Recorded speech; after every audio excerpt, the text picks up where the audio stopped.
Operation സിന്ദൂറിൻ്റെ ഒരു ആഹ്ലാദ തിമിർപ്പിലാണ് രാജ്യം നിൽക്കുന്നത്. ഈ അവസരത്തിൽ നമുക്ക് ഓർമ്മിച്ചെടുക്കാൻ ചില മറ്റു കാര്യങ്ങൾ കൂടിയുണ്ട്. യുദ്ധത്തിൽ തോൽവിയും ഉണ്ടായിട്ടുണ്ട്, ജയവും ഉണ്ടായിട്ടുണ്ട്. ഇത് ഒന്നും യുദ്ധമല്ല, ഒരു സംഘർഷമാണ്. ഈ സംഘർഷത്തെ അവസാനം ഒരു ട്രൂസ് ആണ് നിലവിൽ വെടിനിർത്തൽ വന്നു. അപ്പോൾ സംഘർഷമാണ് ട്രൂസ് വന്നത്, യുദ്ധമല്ല ഇത് സംഭവിച്ചിട്ടുള്ളത്.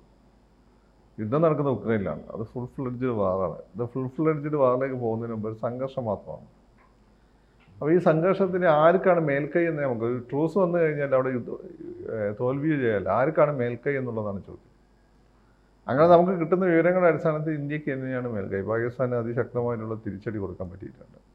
അങ്ങനെ തിരിച്ചടി കൊടുത്തു എന്ന് നമ്മൾ പറയുമ്പോഴും നമ്മൾ നോക്കേണ്ട മഹാഭാരത യുദ്ധത്തിൽ കൗരവരും പാണ്ഡവരും ജയിച്ചത് പാണ്ഡവരാണ്. പക്ഷേ പാണ്ഡവരുടെ ഭാഗത്തുനിന്ന് വലിയ നഷ്ടങ്ങൾ ഉണ്ടായിട്ടുണ്ട്. അഭിമന്യു നഷ്ടപ്പെട്ടിട്ടുണ്ട്, അതുപോലെ തന്നെ ഘടോൽക്കജന നഷ്ടപ്പെട്ടിട്ടുണ്ട്, ദ്രൗപദിയുടെ മക്കളെ നഷ്ടപ്പെട്ടിട്ടുണ്ട്.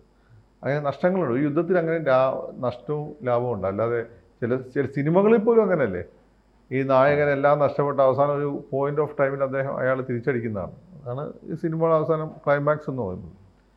അത് ഈ മനുഷ്യ ജീവിതത്തിലും അങ്ങനെ തന്നെയാണ്, നഷ്ടങ്ങളുണ്ടാവും. പക്ഷേ നഷ്ടങ്ങളുടെ അവസാനം ആരും പ്രിവെയിൽ ചെയ്തു എന്നുള്ളതാണ്.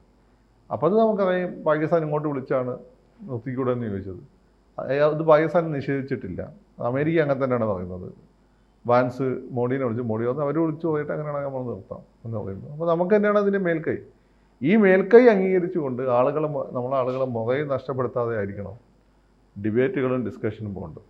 അതായത് അല്ലാതെ ഇന്ത്യ ഇന്ത്യ തോൽക്കുന്ന സന്തോഷിക്കുന്ന രീതിയിലായിരിക്കും. പലരുടെയും പ്രതികരണം കണ്ടാൽ നമുക്ക് അങ്ങനെയാണ് തോന്നുന്നത്.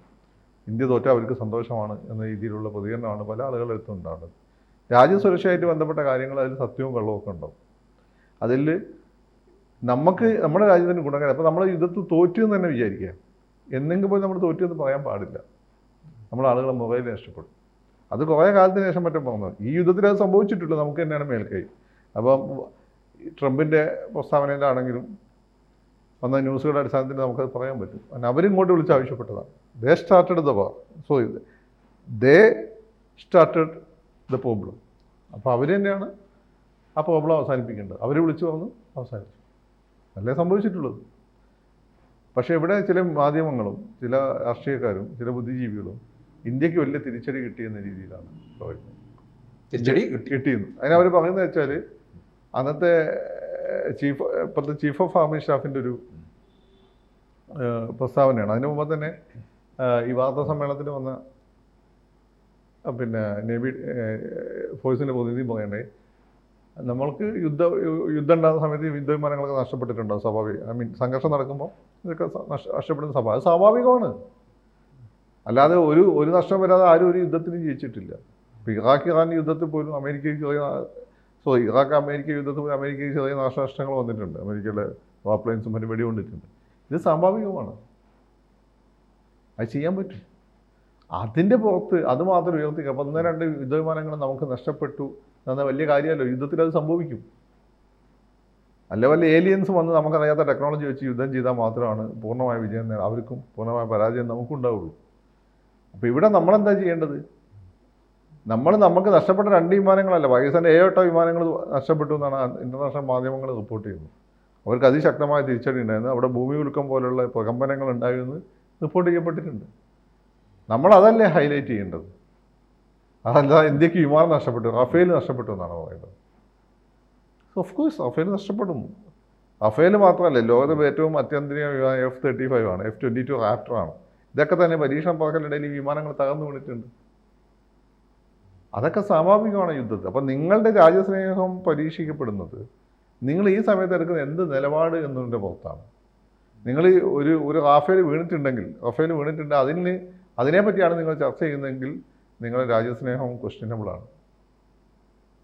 കാരണം അത് ഇപ്പം ചർച്ച ചെയ്യേണ്ട വിഷയമല്ല.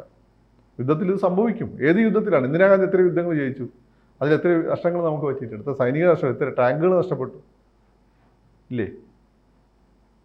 അല്ല, മഹാഭാരതത്തെ വിശകലനം ചെയ്ത കുട്ടിക്കൃഷ്ണമാരാർ പറഞ്ഞിട്ടുണ്ട്, ഈ യുദ്ധത്തിൽ ജയിക്കുക ഒരു പക്ഷമാണെങ്കിലും ഇരുപക്ഷത്തും പരാജയങ്ങളുണ്ടാവും, തിരിച്ചടികളുണ്ടാവും. ഇപ്പം ഞാനിപ്പം ഇൻ്റർനാഷണൽ ഈ അധികം ഈ ന്യൂ മീഡിയ വന്നതോട് കൂടിയിട്ട് ഈ സത്യാനന്തര കാലഘട്ടമാണ്. ഈ പറയുന്നതിനെ മാതിരി ഫാക്റ്റ് അല്ല നിൽക്കുന്നത്, ഈ പറയുന്ന എല്ലാവരും പഠിച്ചിടുന്ന നുണകളാണ് നിൽക്കുന്നത്. സത്യം ഏതാണ് നുണ ഏതാണ് തിരിച്ചറിയാൻ പറ്റുന്ന കാലഘട്ടമാണ്. ഇൻ്റർനാഷണൽ മീഡിയ നോക്കുന്ന സമയത്ത് നമ്മൾ ഇൻ്റർനാഷണൽ ഈ യൂട്യൂബ് ചാനലുകളും മറ്റും നമ്മൾ നോക്കുന്നില്ല, റീച്ചുള്ളത് നമ്മൾ നോക്കുമ്പോൾ അതിൽ പാകിസ്ഥാൻ ഇന്ത്യ വിമാനങ്ങളെ ട്രാപ്പ് ചെയ്തു എന്നൊക്കെ കാണുന്നുണ്ട്. പക്ഷെ അവരും പറയുന്നില്ല, അവർ ഒന്നോ രണ്ടോ ഇൻസിഡൻറ്റേ പറയുന്നുള്ളൂ. അതിന് ശേഷം എന്ത് സംഭവിച്ചെന്ന് അവരും പറയുന്നില്ല. അതിലൊന്നിനെ എങ്ങനെയാണ് റഫേലിനെ കെണിയിൽ വീഴ്ത്തിയത്, അതേ ഉള്ളൂ. ബാക്കി ഇന്ത്യക്ക് സുഖമില്ലേ, ഇന്ത്യക്ക് അല്ലെങ്കിൽ ജാഗ്വാർ അല്ലേ, മിറാഷിൻ്റെ പുതിയ വേർഷൻ ഇല്ലേ, ഇതിനെപ്പറ്റിയും പറയുന്നില്ല. അപ്പോൾ ഇവരെന്താണെന്ന് വെച്ചാൽ ഇങ്ങനെയുള്ള ചില സാധനങ്ങൾ നോക്കിയിട്ട് അതിൽ പറഞ്ഞ ആ സാധനം മാത്രം കോപ്പി അടിച്ചു. റഫേൽ അങ്ങനെ വീഴാത്ത വിമാനമൊന്നുമല്ല. ഒറ്റ ചോദ്യം, അതിൽ ഒറ്റ കാര്യം നമുക്കിതിൽ പറയാനുള്ളൂ. നിങ്ങളിപ്പോൾ പറയുന്നത് നിങ്ങളുടെ മനസ്ഥിതി വെളിപ്പെടുത്തുന്നതാണ്. നിങ്ങളൊരു പരാജയം ആഗ്രഹിച്ചിരുന്നു, ആ പരാജയം നടന്നിട്ടില്ല. അപ്പം പരാജയമാണ് എന്ന് വരുത്തി തീർക്കാൻ വേണ്ടി നിങ്ങളിത് ഉപയോഗിക്കും. ഇനി ഇത് വിജയിച്ചു എന്ന് കഴിഞ്ഞാൽ ചിലർ പേടിക്കുന്നു, ഈ യുദ്ധത്തിൽ ഇന്ത്യ വിജയിച്ചു എന്ന് പറഞ്ഞാൽ നമ്മളെ BJP-ക്കാനായി പോകും. അങ്ങനെ പറയുന്നതിനെ BJP മുദ്ര കുത്തപ്പെടും. അതുകൊണ്ട് അവർ ഇപ്പോൾ ഒന്നുകിൽ അതിൻ്റെ ഭാഗമാവുന്നു, അല്ലെങ്കിൽ ഉണ്ടാതിരിക്കുന്നു. നമ്മുടെ രാജ്യം തോറ്റു എന്ന് പറയുന്നതൊക്കെ എന്താ അത്ര സന്തോഷം? തോറ്റിട്ടില്ല, അത് കാര്യം വേറെ. ജയിച്ചൊരു യുദ്ധത്തിൽ, ജയിച്ചൊരു സംഘർഷത്തിൽ നമ്മുടെ രാഷ്ട്രം പരാജയപ്പെട്ടു, നമുക്ക് അപഹാരമില്ല എന്ന് തോന്നിപ്പിക്കുക നിങ്ങൾക്ക് എന്താണ് അത്ര സന്തോഷം? നിങ്ങളുടെ രാജ്യസ്നേഹം എന്ന് വെച്ചാൽ നിങ്ങളൊരു ഇഫ്താർ വിരുന്ന് നടത്തിയോണ്ടോ, ഒരു ക്രിസ്മസ് ആഘോഷം നടത്തിയോണ്ടോ, ഒരു ഓണാഘോഷം നടത്തിയത് കൊണ്ടോ, അതിലെല്ലാവരും വിളിച്ചത് കൊണ്ടോ, അന്ന് വന്ദേമാതരം വിളിച്ചതുകൊണ്ടോ ഒന്നും തെളിയിക്കപ്പെടേണ്ടതല്ല. ഇത്തരം സംഘർഷത്തിൻ്റെ സമയങ്ങളിൽ നിങ്ങളിൽ നിന്ന് വരുന്ന റെസ്പോൺസാണ് നിങ്ങളുടെ രാഷ്ട്രസ്നേഹത്തിൻ്റെ അളവളക്കാനുള്ള കോൽ. അവിടെ പലരും ദയനീയമായി പരാജയപ്പെട്ടിട്ടുണ്ട്. അത് ചോദ്യമാണ്. അത് എന്നാള് എന്ന് ഞാൻ പറയുന്നില്ല, പലരും ദയനീയമാണ്. ഇപ്പോഴല്ല ഇതൊന്നും ചോദിക്കേണ്ടത്, ഇങ്ങനെയൊന്നും പറയേണ്ടത്. അപ്പോൾ ചോദ്യമൊക്കെ അസ്ഥാനത്തായിരുന്നു എന്നുള്ളതാണ്. ചോദ്യം അസ്ഥാനത്താണ്, ഇപ്പോഴല്ല ചോദിക്കേണ്ടത്. അപ്പോൾ വാജ്പേയി എന്ത് ചെയ്യുന്ന സമയത്ത് കാർഗിൽ സംഘർഷം ഉണ്ടായത്, അവിടെ നമുക്ക് 2 സുഖോയ് വിമാനങ്ങൾ നഷ്ടപ്പെട്ടിട്ടില്ലേ, 2 പൈലറ്റിനെ അവർ കൊന്നില്ലേ മുൻകീയുമായിട്ട്. എന്നിട്ട് കാർഗിൽ യുദ്ധം നമ്മളല്ലേ ജയിച്ചത്? ആരെങ്കിലും ഈ നഷ്ടപ്പെട്ട സുഖോയിനെ പറ്റി ഇപ്പം പറയുന്നുണ്ടോ? അത് മാറി മോഡി ഭരിക്കുമ്പോൾ എന്തുകൊണ്ടാണ് നമ്മൾ ഈ പറയുന്ന നഷ്ടപ്പെട്ടു എന്ന് പറയപ്പെട്ടതിനെ പറ്റി? മറ്റേ നഷ്ടപ്പെട്ടത് സത്യമാണ്, സ്റ്റിംഗർ മിസൈലുകൾ വെച്ചു നമ്മുടെ ഒരു സുഖോയ് വിമാനവും ഒരു MiG-21 നഷ്ടപ്പെട്ടിട്ടുള്ളത്. എന്തുകൊണ്ട് അന്ന് നമ്മളത് പറഞ്ഞില്ലേ? അത് നമ്മൾ വിജയിച്ചു ആഘോഷിച്ചൊരു യുദ്ധമാണ്. ഈ യുദ്ധത്തെ നമുക്ക് മേൽക്കൈ ഉള്ളൊരു യുദ്ധമാണ്, ഇവിടെ സ്ഥിരീകരിക്കപ്പെട്ടിട്ടില്ല. എന്നിട്ടെന്തുകൊണ്ടാണ് അടുത്ത് നടന്ന സംഘർഷത്തിൽ അഭിനന്ദൻ വർദ്ധമാൻ്റെ വിമാനം നഷ്ടപ്പെടുകയും അഭിനന്ദൻ അവരുടെ കസ്റ്റഡിയിലാവുകയും ചെയ്തു. അതേപോലെ തന്നെ പാകിസ്ഥാൻ്റെ F-16 വിമാനത്തെ നമ്മൾ നശിപ്പിക്കുകയുണ്ടായി. 2 കൺഫേംഡാണ്. അഭിനന്ദൻ അവരുടെ കയ്യിൽ വിടുകയും ചെയ്തു. എന്നിട്ട് അന്ന് നമ്മൾ യുദ്ധ വിജയമാണ് ആഘോഷിച്ചത്, അല്ലെ സംഘർഷത്തിൽ നമുക്ക് മേൽക്കൈ ഉണ്ടായെന്ന് തോന്നുന്നു. ഇപ്പം എന്തുകൊണ്ടാണ് അത് പറയാത്തത്? What's wrong with you? അപ്പോൾ ഇതിൻ്റെ ഒരു വലിയൊരു പ്രശ്നം, ഇത്തരം ഡിബേറ്റുകളും ഒക്കെ കണ്ടാണ് പുതിയ കുട്ടികൾ വളരുന്നത്. അവർക്ക് എന്ന് വെച്ചാൽ രാഷ്ട്രസ്നേഹം എന്ന എത്രയൊക്കെ ഉള്ളൂ എന്ന് അവർ മനസ്സിലാക്കും. അങ്ങനെ ഇപ്പം ലെനിനൊക്കെ കമ്മ്യൂണിസ്റ്റ് പറയുന്നവരോ, ലെനിനൊക്കെ പറയുന്നത് ഐഡിയോളജി ഒരു ഏറ്റവും സ്ട്രോങ് ആയിട്ടുള്ള വെപ്പണാണ്. ഒരു ഐഡിയോളജിയാണ് ദേശസ്നേഹം എന്നുള്ളത്. അത് വളരെ സ്ട്രോങ് ആയിട്ടുള്ള വെപ്പണാണ്. ശത്രുവിനെതിരെ നമ്മൾ ഒരുമിച്ച് നിർത്തുന്നതും സൈന്യത്തിൽ ചേരാൻ നമ്മൾ കുട്ടികളെ പ്രേരിപ്പിക്കുന്നതും പണത്തിനോടുള്ള താല്പര്യം ഉപരിയായിട്ട് ദേശസ്നേഹം കൂടി ഘടകമാണ്. ഒരു വാഫൻ്റ് നിൽക്കാൻ നിങ്ങളെ പ്രേരിപ്പിക്കുന്നത് ശമ്പളം കിട്ടുന്നുണ്ടെങ്കിലേക്ക് അതിൽ കൂടുതൽ നിങ്ങൾ ദേശത്തോടുള്ള ഒരു കൂറും ചെയ്യുന്ന ജോലിയോടുള്ള കമ്മിറ്റ്മെൻറ്റുമാണ്. ഇങ്ങനെയൊക്കെ കേട്ട് വളർന്ന പിള്ളേർക്ക് നാളെ കമ്മിറ്റ്മെൻറ്റ് ഉണ്ടാവുമെന്ന് എന്താണോ? അപ്പോൾ അതീവ ഗുരുതരമായി നമ്മൾ ചിന്തിക്കേണ്ട ഒരു വിഷയമാണ്. കാരണം നമ്മളത്രയും ഒരു പോസ്റ്റ് മോഡേൺ സൊസൈറ്റി ആയിട്ടൊന്നും വളർന്നിട്ടുമില്ല. നമ്മുടെ ഈ വിശ്വാസമാണ് നമ്മളെ കിട്ടുറപ്പ്. ആ വിശ്വാസത്തെ ഹനിക്കുന്ന രീതിയിലാണ് ഈ ഡിസ്കഷൻസ് പോയിട്ടുള്ളത്. അല്ല, ഇത്തരത്തിലുള്ള ചോദ്യങ്ങളെല്ലാം ഉണ്ടാകുന്നത് ഒരു രാഷ്ട്രീയ പ്രേരിതമായിട്ടല്ലേ? ഇതൊക്കെ എനിക്ക് ഏതെങ്കിലും ആരെങ്കിലും എവിടെയെങ്കിലും നിന്നിട്ട് ഏതെങ്കിലും രാഷ്ട്രീയ പാർട്ടി നിന്നുകൊണ്ട് ചോദിച്ചെന്ന് എനിക്ക് തോന്നുന്നില്ല. അത് രാഷ്ട്രീയ പാർട്ടികൾ അവരുടെ ചോദ്യം ചോദിക്കും.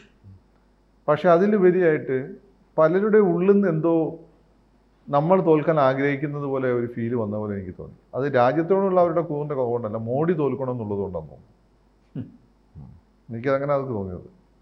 രാജ്യത്തോടുള്ള അവർക്ക് കൂറിന് കുറവൊന്നുമില്ല, രാജ്യസ്നേഹികളൊക്കെ തന്നെയാണ് ചിലർ. പക്ഷേ മോഡി തോൽക്കണം എന്നുള്ളത് കൊണ്ട് ഇത് മോഡിക്കൊരു അടി കിട്ടിക്കോട്ടെ. അങ്ങനെ നമ്മൾ ചിന്തിക്കരുത്. ഇത് മോഡിക്കല്ല നമ്മുടെ രാജ്യത്തിന് കിട്ടുന്ന അടിയാണ്. ഇതിൻ്റെ ഗുണമാണെങ്കിൽ ദോഷമാണ്, അത് മോഡിയെയും ബാധിക്കും നമ്മളെയും ബാധിക്കും. അതാണ് അതിൻ്റെ ഒരു പ്രശ്നം. അത് അടുത്ത തലമുറയ്ക്ക് കൊടുക്കുന്ന വളരെ റോങ് ആയിട്ടുള്ള മെസ്സേജാണ്. ഇവിടെ ഇപ്പോൾ ഇന്ദിരാഗാന്ധി യുദ്ധം ചെയ്യിച്ചപ്പോൾ വാജ്പേയി യുദ്ധം ചെയ്യിച്ചപ്പോൾ നമ്മളെല്ലാവരും ഒരുമിച്ച് ആഘോഷിച്ചതാണ്. അന്നാരും നമ്മൾ പൈലറ്റുമാരെ അവർ പിടിച്ചുകൊണ്ട് മൃഗീയമായി കൊന്നതിനെ പറ്റിയൊന്നും എന്നിട്ട് അത് അവരുടെ വിജയമായിട്ട് നമ്മളെ പരാജയമായിട്ട് കണ്ടിട്ടില്ല. ഇപ്പോൾ ഈ യുദ്ധത്തിലാണ് ഈ ഒരു പുതിയ ടെൻഡൻസി ഏറ്റവും ശക്തമായി കണ്ടത്. അത് അങ്ങേറ്റം അപലപനീയമാണ്. യുദ്ധമല്ല, സംഘർഷം. കൂടുതൽ വാർത്തകളും വിശേഷങ്ങളും നിങ്ങളിലേക്ക് എത്താൻ ABC മലയാളം സബ്സ്ക്രൈബ് ചെയ്യുക, ബെൽ ബട്ടണും അമർത്തുക.